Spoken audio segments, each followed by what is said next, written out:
The unofficial start of summer brings with it the official start of summer markets. And there is a battle today between the bulls and the bears in the grain markets. We'll talk the milk market, summer weather, and what's happening in the cattle trade on this morning's AgriTalk. Live from Monday, Tuesday, via Farm Journal Studios, this is AgriTalk. This morning we'll begin with a weather conversation. Michael Clark and Bret Walts from BAMWX check in. Then it's Ross Baldwin from agmarket.net.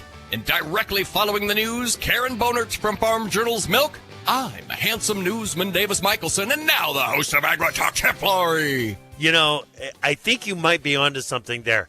The day after Memorial Day is the most Monday-feeling Tuesday of the year. Am I right, or am I right? It's got to be. I mean, because you go to the ceremonies, church, on Monday. Yep. And it kind of feels, you know, like it's Sunday all day. It felt like it was Sunday. You know, it's kind of just now I'm realizing it's Tuesday. Yeah, it is Tuesday. It's Holy here. Smokes. It's here, whether we like it or not. Not Monday. Yeah. No. Yeah. You know, it's a good thing that we are blessed to have such a doggone fun job. You know what I mean? Yeah. Oof. Yeah. That helps a little. It does. It really does. There's no question about it. Welcome to AgriTalk.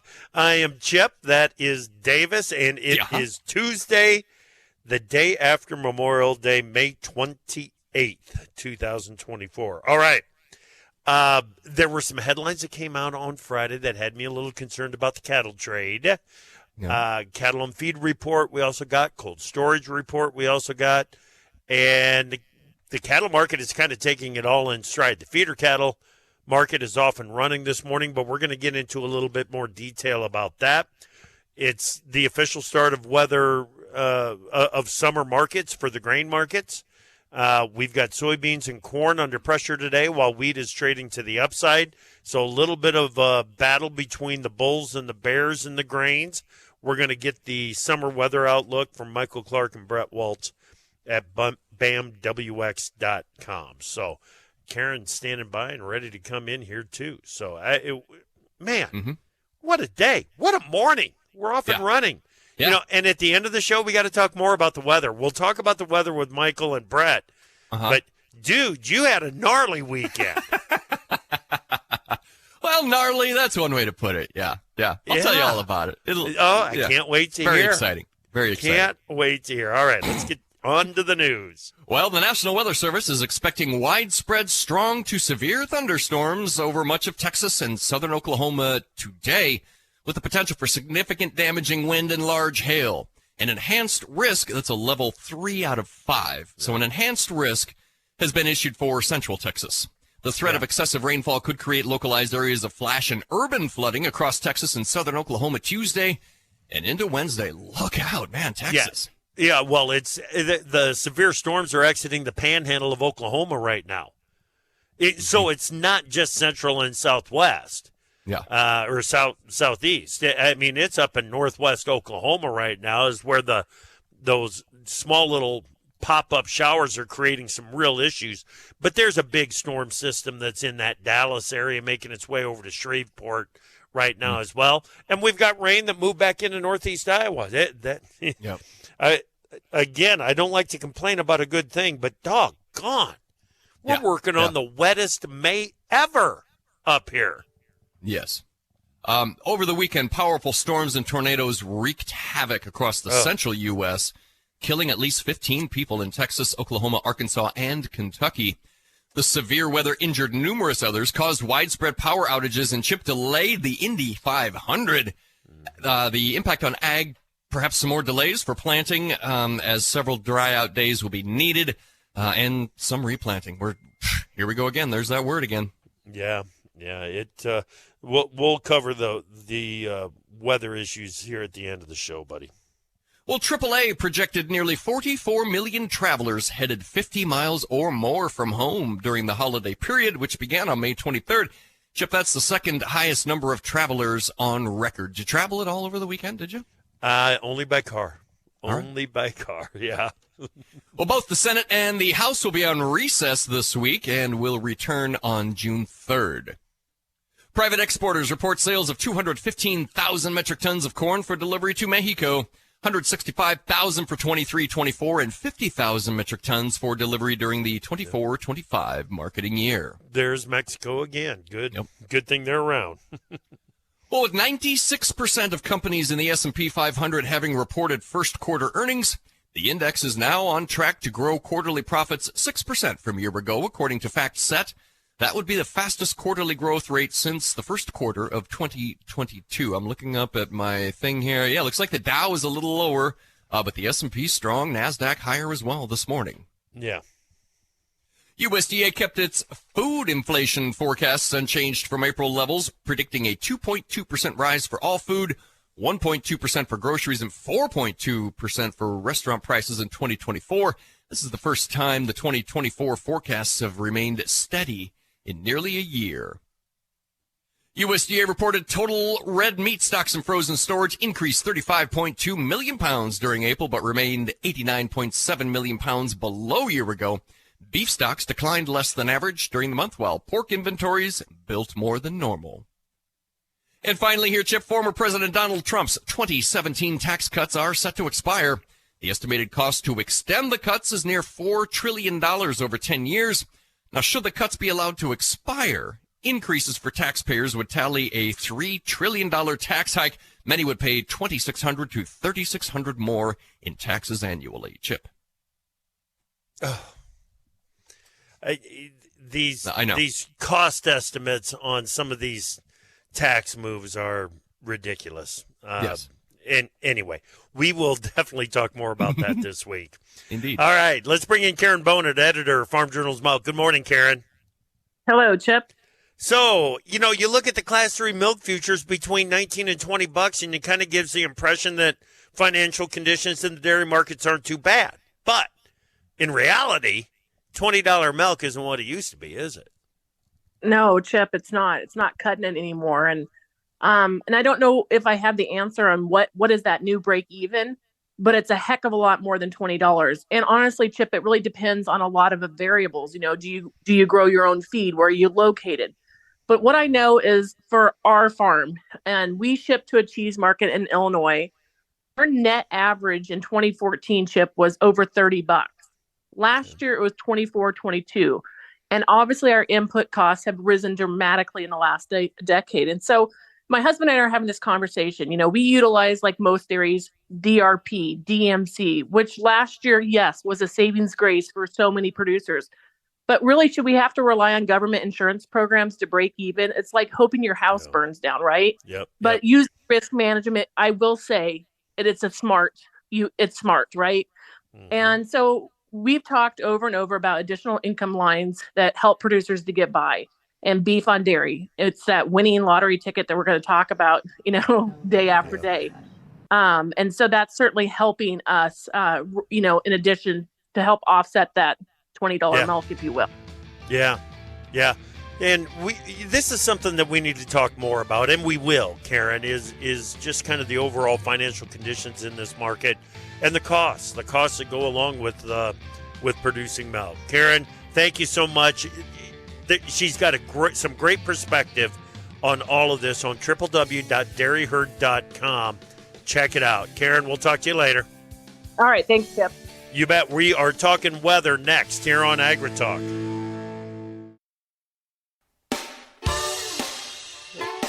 Knowledge is power. We're here to charge your batteries.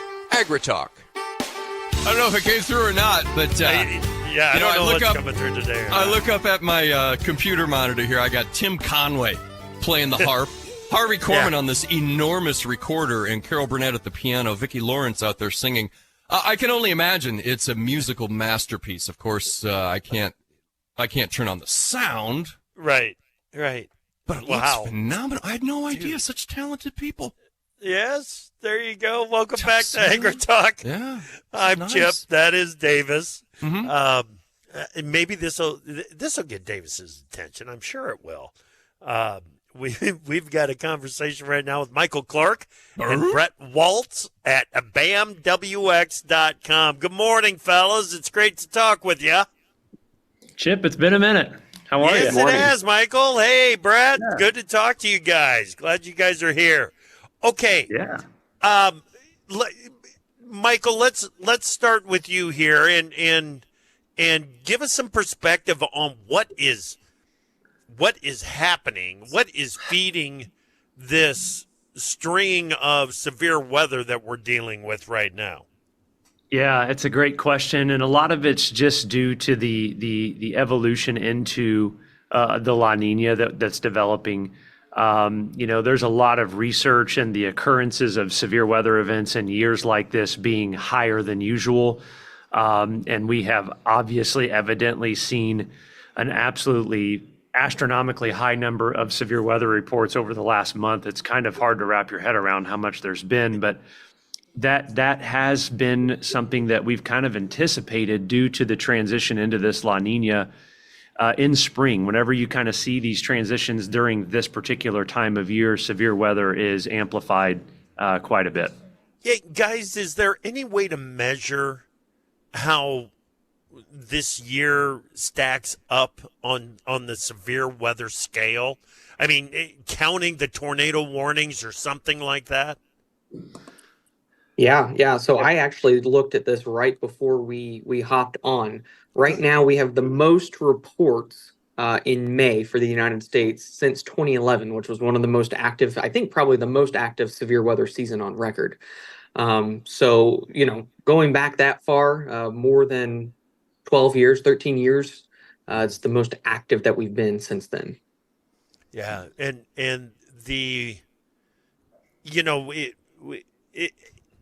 every time a storm goes through, it's the most severe storm that it's the latest severe storm. So it's hard to measure that. But the severity of these storms with the outbreaks of the tornadoes and the destruction that it caused over the weekend, my gosh, you guys, that had to be up the list on Memorial Day weekends, right? Absolutely. It does. It is. And I'll tell you one thing, Chip, just for a couple of statistics here real quick. For the month of May in 2024, 469 tornadoes, 3,475 severe wind events, and 1,640 severe hail events just in the month of May of this year. Oh, man. When you look at the map, I'm looking at it right now, it's almost as if every state east of the Rockies almost has seen a tornado report for the month of May somewhere. It's actually crazy. It's wow. So wow. Those are there. huge numbers. Yeah. Huge numbers. So what is the status then of this transition from El Nino to La Nina or back to La Nina? What's the status?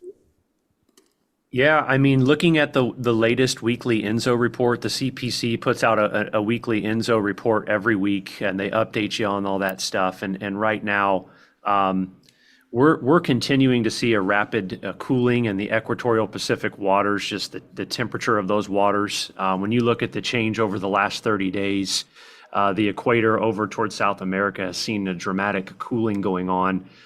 We're well on our way to that La Nina. There's a large body of very cold water just beneath the surface of the ocean. We call those our subsurface temperature anomalies. So any upwelling that can happen in the Eastern Pacific is going to bring up cold water, which is going to then bring in, the La Nina. So I think, and Bret, and you can tell me if you agree or disagree, I think by July we're in a La Nina. Yeah, I think so. And I think that the atmosphere has already been trying to respond to that. We've certainly seen it with the severe weather. We're not 100% there yet, which is why I think at times we're getting some of these cooler shots to continue. A lot of times into La Nina, it gets really hot in the summertime, and I think it does. But it may at times allow for parts of June to have some cooler air like we have this week in the eastern portion of the country. Okay. All right. Bret, you did and Michael, you did a summer weather outlook back at the middle of May. What is on tap? What should we expect? How long does this severe weather last? I think is what everybody wants to know, guys.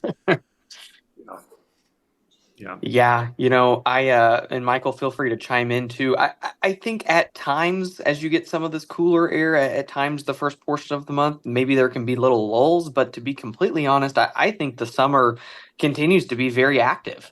I'm concerned that as heat ramps up later on into June and July, that you could get more of those derechos that go through, and severe wind events can become very prevalent as we work further into the summer months.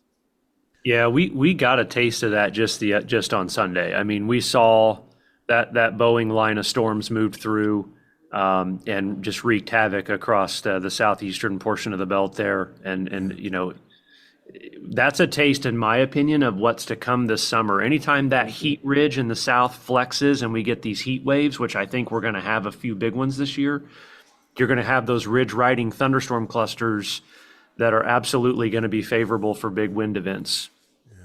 Okay. Friday storm, that was classified a derecho, wasn't it? Yes. Was it, Bret? Yep, I saw that it was officially classified as one. Yep. Okay. Yeah. Just gaining a better understanding of exactly what it takes to create those situations, I think, is beneficial for everyone. But when everything is lined up and we get those strong winds for a long stretch across the middle of the country, the amount of damage that they can whip up is absolutely staggering. So we need to understand it. We need to understand it seriously. Tell me this. So I experienced something yesterday on the drive home. It was 75 degrees on the truck thermometer, and so it might have been off by a little bit. But I mean, within moments, guys, it was 56 degrees. And when you get that kind of temperature change within 2 miles, that's the kind of energy that it takes to create the pop-up storms like we had yesterday, right? Was it storming nearby? Oh, I was right in the middle of it. Yeah. So you probably had, that storm was probably collapsing, and it had a big, what we call a downburst, and all that rain cooled air hits the surface, and you get a 10, 20 degree temperature drop just like that. And normally you get a big straight line wind gust when that happens too. So that's exactly probably what you experienced. I could see it coming across the field. Let's put it that way. And wow. It was, when I've got time to tell my wife to hang on, because this is going to be this is going to be rough. So right. second half of the growing season, we've got just a couple of minutes left. Second half of the growing season, Michael, have you got some red flags up on that? I do, Chip. I think that once we start to see the La Nina kind of sink its teeth in and the global winds slow down as a result of that, we monitor what's called the angular momentum. It's a fancy term for the global wind pattern. When that slows down and the La Nina sets in, I'm under the impression that the late part of the growing season, there can be some significant ridging or some heat domes occurring. And I think the moisture potentially shutting off. And this happens in big hurricane years, big active hurricane seasons, where that ridge sets up over the northern U.S., the Great Lakes, and it steers hurricanes into the Gulf of Mexico, but it shuts off precipitation in the Corn Belt. Right. And that's a concern I have this year. These very wet springs and these nice starts with a lot of moisture going into La Ninas historically don't really turn out to be very friendly the second half of summer. Yeah. So that's my concern. Yep. There are examples in that I've got in my mind over how it can turn out a little bit rough. You guys are great. Thank you so much. Michael Chip. Clark, Bret Walts, Thank you. BAMWX.com. All right. right. Check them out. Go to BAMWX.com and see if they've got a service there that will help you out and better understand the weather that's coming your way. We're talking cattle market with Ross Baldwin next. Time for Markets Now with the experts from Pro Farmer. Joining us now, Pro Farmer editor Brian Grady. Brian, hope you had a great weekend and all of that. But, man, what's gotten into the soy complex today?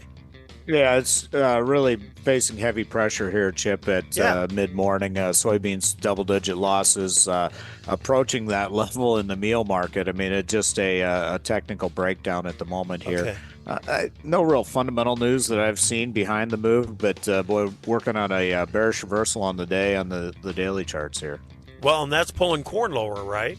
Yeah, so corn initially traded to the upside along with wheat, but wheat has come well off its highs, still trading to the upside, but well off its highs. And as a result, the soy influence is weighing on the corn market a little bit, but the seller interest is relatively limited in the corn market. And, you know, I talked about wheat, but Russian wheat crop concerns continue to provide support there.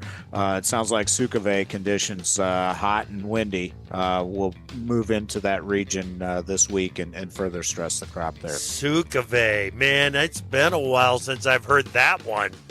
You're breaking one out there. That's cool. Pulled it out just for you, Chip. Thank you. The old Sukave, the hot and dry winds over in Russia. All right, take us over to the livestock trade. We're going to be talking cattle here in just a second. So go ahead and give me an update on what's happening in hogs.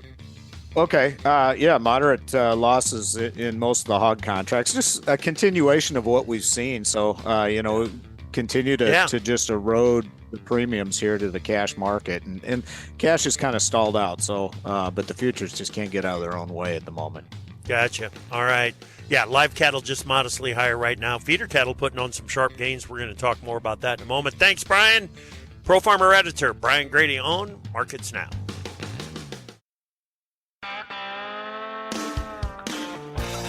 Opinions expressed on AgriTalk do not necessarily reflect the views of Farm Journal Broadcasting, affiliate stations, or sponsors. The chickens have come home to roost.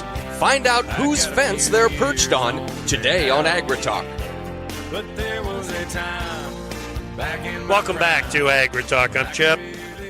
Glad that you are with us on this Tuesday morning, day after Memorial Day. We spent the whole weekend thinking about the cattle trade. It popped into my head every now and then, just wondering. You did? I did. I mean, it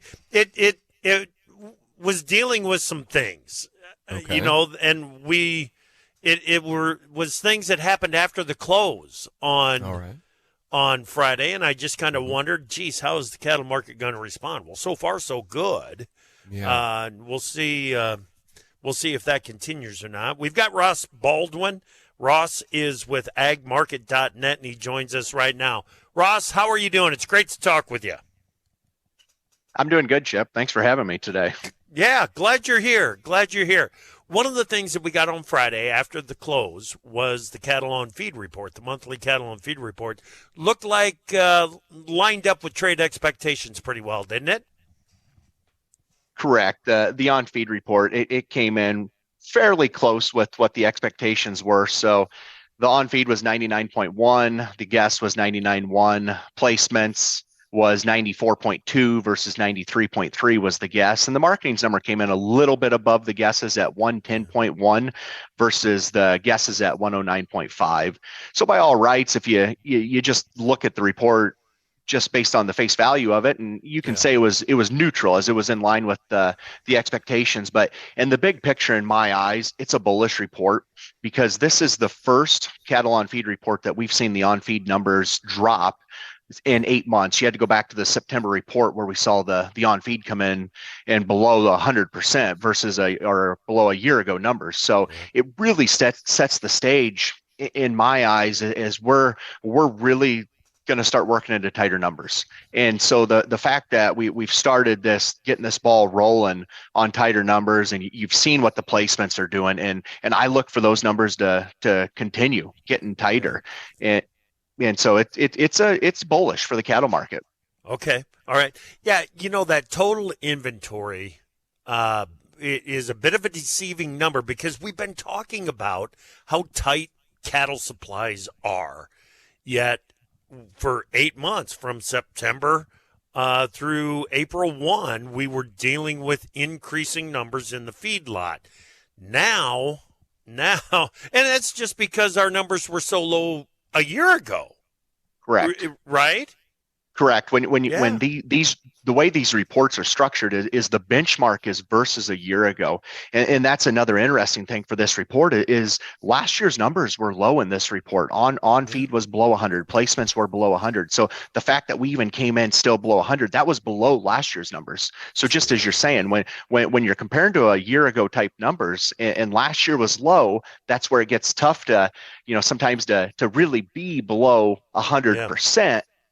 And the on feed thing, when you look at what the on feed numbers have been over these last several months, you've got all-time record high feeder cattle prices. Yeah. And so it's not a huge shock that ranchers want to continue to move these cattle to feedlots. Yep.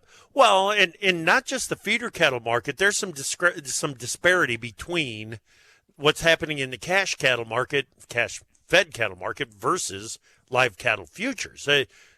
Did we make a new all-time high in the cash cattle market last week? We did. So the northern trade was 192 to 193 live picked up, and we had dress trade at 304, which those are new all-time high prices up here. The southern trade was around 187 for the most part, but the averages haven't came out yet by the USDA, but we should get to see those numbers here in just a little bit. And so it should be a new all-time high prices. Amazing. Absolutely amazing. No shortage of moving pieces going on in this market. And as you said, you saw that headline Friday and you thought about the market all weekend long. And so that makes two of us as I'm trying to be happy and celebrate all-time high prices. Then we're dealing with a headline like we saw. Right. Well, we haven't even said what the headline is. And it came from Reuters at 2:03 on Friday afternoon. 2:03 Central Time on Friday afternoon. So 3 minutes after the cattle on feed report is out, we get this headline: bird flu detected in tissue samples of U.S. dairy cow sent to slaughter, USDA says. Now, it was one cow. 95, let's see. USDA said it has completed testing of beef tissue from 96 of 109 muscle samples that were collected as part of a meat safety study. This is the only one that has shown up with the virus in the tissue, but the way that this live cattle market has been so sensitive to the headlines, Ross, it had me worried all weekend long. Same here. And the timing of it, like you said, 2:03, the cattle on feed report comes out at 2:00. And so we're also dealing with, cash prices at all-time highs. And then you throw this wrench in it because, over the last couple months since this bird flu headlines have came out, the market, depending on what the headline was, we've had several days where they hammered this market. And then they the USDA wanted to test the bird flu in cooked meat. And it all came back negative that they put the bird flu into the cooked meat. They cooked it. It came back that it cooks out. There's no risk in the final product of it. And the board went screaming higher that day. So then you get this one on the heels of that one. And it was like, what's the market going to do here? And we were a little tepid out the gate here this morning that we were higher. Live cattle where feeders have been strong all day, but live cattle, they were a little bit higher on the opening. And then we were 40 to 50 lower, I think it was, at one point. And then we've reversed course and we're not terribly high right now, but 25 to $1 higher across the board. Right. So it seems like we've really shaken this off for right now. Like you said, it was one sample. The cow was condemned. No meat from these dairy cattle entered the food supply. Right. And I still think there's more questions than answers, but at the end of the day, the USDA has continued to emphasize that the meat from the condemned livestock is prohibited from entering the food supply. And the process is working. The process is working that we have in place. But it may have taken traders 3 days to understand that. to look at that, we did have the second human case that popped up last week in a dairy worker in Michigan. The symptoms were very mild. The worker has recovered. It's still, the virus has not mutated. It's not spreading human to human. It's only dairy cow to human where they're working around them. So the risk to the public remains extremely low. And when that case came out also last week, the market really shrugged that off too. And we didn't have any selling pressure from that. So for right now, with what they've thrown at this market over the avian influenza over these last couple of weeks, it sure seems like the market has really been at ease after the samples, where the USDA tested, cooking the meat, and no particles were found in the finished product, the cooked product. Right. On Friday when I was showing some concern about this headline that we had gotten from Reuters, I got a couple. There were 2 or 3 that texted me or sent me a direct message right away and said, "Listen, cooking beef takes care of the virus. We've got to stress that." And I did not stress that enough on Friday, and I should have. But you're absolutely right. Cooking the meat takes care of the virus, and at least it has to this point. So that's really good, really good. So the cold storage report was also out on Friday. Ross, did you see anything in there that might make you concerned about overall beef demand and maybe some slump because of a high price? No, the total pounds of beef in freezers were 1% lower from last month and down 5% from last year. So we continue to see a drawdown in the cold storage numbers. Now, a lot of meat that goes into cold storage is staging for exports, is what they say. And our exports, they are running obviously lower as we're dealing with tighter supplies, but I don't see anything big coming out of the cold storage report. And honestly, as we continue to work into tighter numbers, I think the beef market's going to be in good shape. We've saw the choice cutout market had a monster rally over these last few weeks. Now it obviously took a little bit of a breather here last week, but we still ended the week at around 310. I believe it was just shy of 311 on the choice cutout. Select was around 301. And as we continue to move forward with these tighter numbers, you look at placements, you look at on feed coming down. I look for this cutout market to stay really supported. I think beef demand is surprising a lot of people. With everything that's went on with inflation and how we all fear the consumer's being pinched, and we all know what it's like. You just go to a grocery store or go to a fast food restaurant and you see what inflation's doing. But I do think beef demand has been a lot more resilient than what we're all giving it credit for. Certainly has. Only got about 30 seconds. What do you want risk managers thinking in this cattle market right now, Ross? There's no question that break evens have been high, feeder cattle are high. So for the guy putting cattle on feed, you really need to, when you get those cattle placed on feed, really talk to whoever your broker is and look at a minimum, just have some put options underneath this thing. We've seen the sheer volatility that we've had over even go back to last fall, we had that big sell-off. And as these prices continue to go higher, that volatility is going to continue to increase. And so at a minimum, get some puts underneath of this thing to really prevent a big train wreck. Yeah. Good counsel right there, Ross. Hey, man, good stuff. Thank you so much for making time for us this morning, and we'll talk to you again, okay? Thanks for having me, Chip. You bet. Ross Baldwin, cattle hedging specialist there for agmarket.net. All right, Davis and I will be back to wrap up this week's, no, it's not the first hour, Tuesday edition of AgriTalk.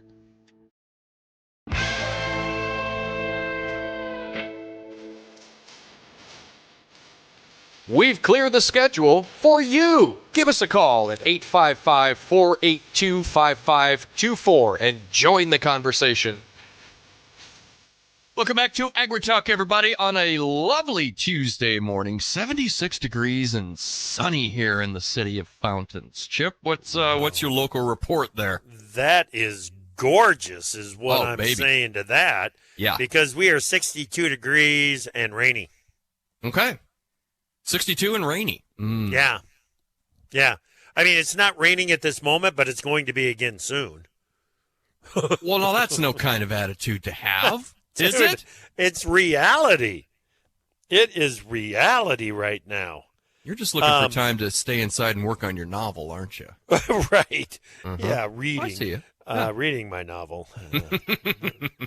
But we've got rain expected again over the weekend. Saturday right now looks like it might be a decent day. But temperatures are on the way up next week. But the local guys are still looking for rain chances on a near daily basis into next week, Davis. Yep. It's there's no question it is soggy. It is too soggy. I was in my hometown, Oxford Junction, Iowa, over the weekend for the Memorial Day ceremonies. And took a drive down by the park, and the water's right up to the old Legionnaire Ballroom, baby. Yep.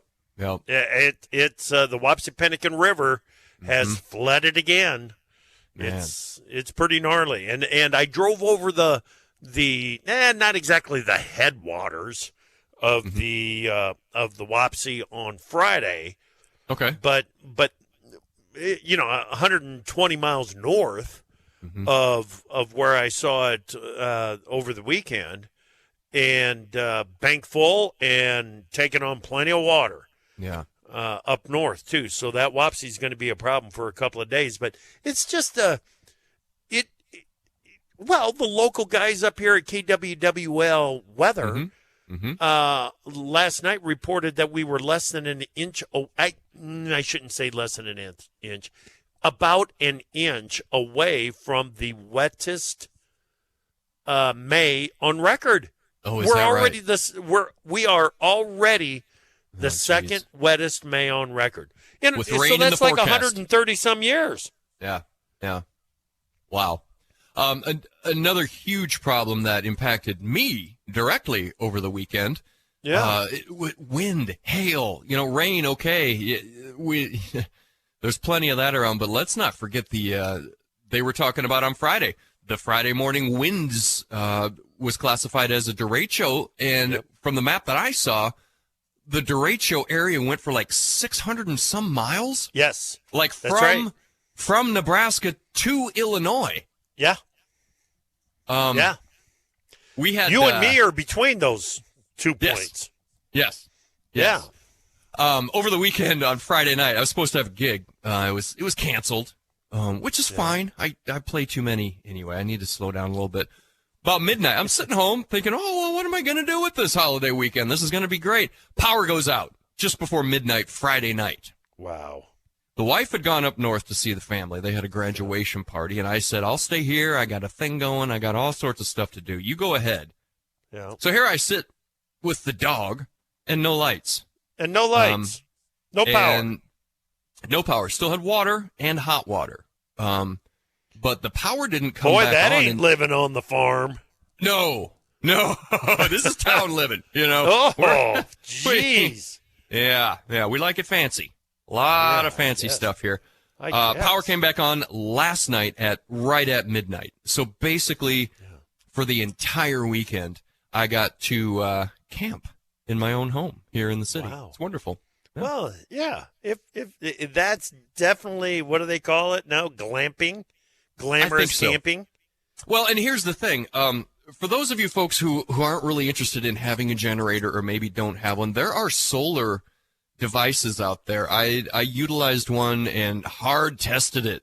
And what you do is you charge up your little solar doohickey, and then you've got all these little batteries laying around, the storage packs for your phones and stuff. Yeah. Well, then you start charging those suckers up. Yeah. I'm running anything that's a USB will run off of those little batteries. I found all sorts of different ways to make light and sound over the weekend. It was fantastic. Wow. A little listen preparation though. See, and now listen regular to the old Thomas Edison, aren't you? Oh, I am. But I was thinking I would do way better in a winter power outage because I've got all sorts of little heaters and ways to heat the air. Cooling the air is what concerns me that's my takeaway from the conversation with the BAM guys, there's a chance for some extreme heat events. I don't know what I'm going to do. Well, and hey, we shouldn't even joke about trying to stay cool when it does get hot this summer. Well, yeah. Because that is a life-threatening situation for a lot of people. It absolutely is. Yeah. Yes. Yeah. So finding that way to keep cool, maybe that should be a priority. I'd you love might to have be to able get a battery-operated fan plus misting system. Yes. Misting system. Now, yes. That sounds good. A system. That's what I need. Well, as long as you've got water, you should be able to create mist. And if you can create mist with a breeze, you can stay cool, dude. A little bit of shade? I like the sound of this. You got it knocked out. Yeah, yeah. Well, plus I do have a basement beat laboratory, too. Right. I think we just camp out in there and make some always sick cool beats in till the the lights bunker. come back on. It is always cool in the bunker. There is no question about that. Well, safety first out there, everybody. A couple of my neighbors have got generators running and stuff. I don't know. I'm waiting for the whole neighborhood to burn down. These guys don't know what they're doing. Just be careful, everybody. Be careful, but be prepared, you know? Seriously, be careful because the storms are out there again. And Northeast Texas is really kind of getting hammered. It's making its way into Louisiana and Arkansas. Oklahoma has still got those storms training out of the panhandle. It's gnarly down there, guys, so be careful. It is a heads-up kind of day in plenty of areas. Cattle market is still hanging right in there. Feeder cattle market trading sharply to the upside. Live cattle futures also trading higher, so I'm glad to say that we did not ruin that in the conversation with Ross. It is still up and running. We're going to talk more about the cattle market this afternoon. Joel Koima from KKV Trading is going to be our guest analyst. And tomorrow morning, of course, we got the Farmer Forum here on AgriTalk.